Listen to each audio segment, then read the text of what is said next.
वातावरण मैत्री स्थानीय शासन अवलम्बन गरेको फुलबारी नगरपालिकाका मेयर श्री विवेक शर्माले आज नगरपालिकामा एक बैठक बोलाउनु भएको छ। यस बैठकमा उपमेयर श्री लक्ष्मी मिजार लगायत के वडा अध्यक्ष, प्रमुख प्रशासकीय अधिकृत, विषयगत शाखा प्रमुखहरू र वडा नम्बर 5 का केही स्थानीय नागरिकहरूलाई आमन्त्रण गरिएको छ। यस बैठकमा वातावरण मैत्री स्थानीय शासन सम्बन्धी छलफल हुनेछ। यस बैठकको सबै सहभागीहरू तोकिएकै समयमा यहाँ आउनुभएको छ। अब हाम्रो औपचारिक रूपमा बैठक सुरु हुन्छ। उपमेयर श्री लक्ष्मी मिजारलाई बैठकमा विषयवस्तुबारे जानकारी गराउनको लागि म अनुमति दिन्छु। आदरणीय नगर प्रमुखज्यू तथा उपस्थित सहभागीहरू, नेपाल सरकार सङ्घीय मामिला तथा सामान्य प्रशासन मन्त्रालयले स्वीकृत गरेको वातावरण मैत्री स्थानीय शासन प्रारूप 2078 अनुसार यस नगरपालिकाले वातावरण मैत्री स्थानीय शासन अवलम्बन गरेको कुरा हामी सबैलाई थाहा छ।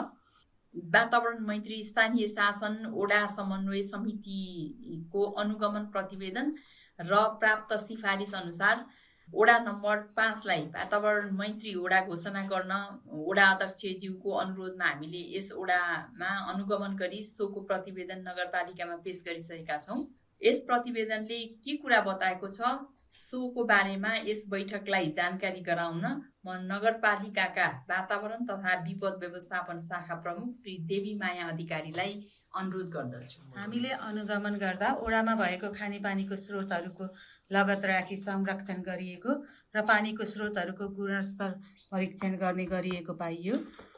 पानी सुरक्षा सम्बन्धी तालिमहरू सञ्चालन गरेको र ओडावासीहरूलाई आकाशे पानी सङ्कलन र प्रयोगलाई प्रोत्साहन गर्ने नीति लागू गरेको देखियो। यस्तै घर घरबाट सङ्कलित फोहोर नगरपालिकाहरूबाट तोकिएको स्थानमा विसर्जन गर्ने र प्लास्टिकको झोलाको प्रयोगलाई कम गरी कपडाको झोला प्रयोग गरेको देखियो। घर तथा व्यवसायहरूबाट निष्कासन हुने ध्वनि, धुवा, धुलो कम गर्ने प्रयास भएको रहेछ।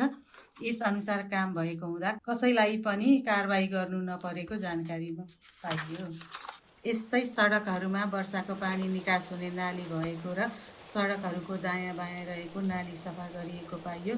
यस वडाका सडक किनारमा रहेको बिजुलीको पोल तथा तार पनि व्यवस्थित भएको देखियो। अरू हाम्रो सहभागीहरूको केही थप विचार छ कि? म पुछार घर टोल विकास संस्थाका कोसंयोजक नेत्र कुमार हुँ। हाम्रो टोल विकास संस्थाले महिनाको एकपटक नियमित रूपमा आफ्नो टोलमा सामूहिक सरसफाई अभियान सञ्चालन गरेको छ। हामी घरबाट बाहिर निष्कासन गरिने फोहोर सडक, पेटी र सार्वजनिक स्थलमा नफाली फोहोर सङ्कलन गर्न आउने गाडीलाई नै दिने गरेका छौँ।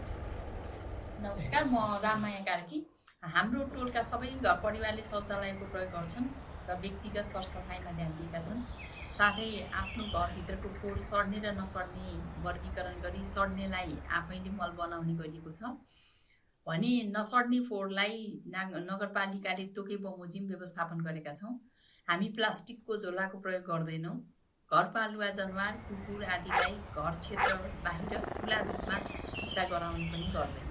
म वडा नम्बर 5 को वडा अध्यक्ष हुँ। यहाँ हाम्रो वडामा प्रत्येक घरमा सेफ्टी ट्याङ्कीको व्यवस्था छ अनि सबैले आफ्नो घर आँगन, बाहिरको सडक तथा बाटो सफा राख्ने काम पनि गरिरहेका छन्। सबै शाखा प्रमुखहरू भन्नुहोस् त, हाम्रो विषय क्षेत्र सम्बन्धी सूचकहरू पुरा भएका छन् कि छैनन्? हामीले हेर्दा सबै सूचकहरू पुरा भएको देखिन्छ मेयर साहब। हामीले हेर्दा सबै सूचकहरू पुरा भएको देखिन्छ। नगर प्रमुखज्यू नमस्कार। प्रतिवेदन स्थलगत अनुगमन र शाखा प्रमुखहरूको भनाइलाई आधार मान्दा वडा नम्बर 5 लाई वातावरण मैत्री वडा घोषणा गर्नु उपयुक्त हुने देख्दछु। आज भएका प्रस्तुति र छलफलका आधारमा वडा नम्बर 5 लाई वातावरण मैत्री वडा घोषणा गर्नु उपयुक्त हुने देखियो। अब नगरपालिकाले प्रक्रिया पुरा गरी घोषणाको व्यवस्था मिलाउनेछ। बैठक सम्पन्न भएको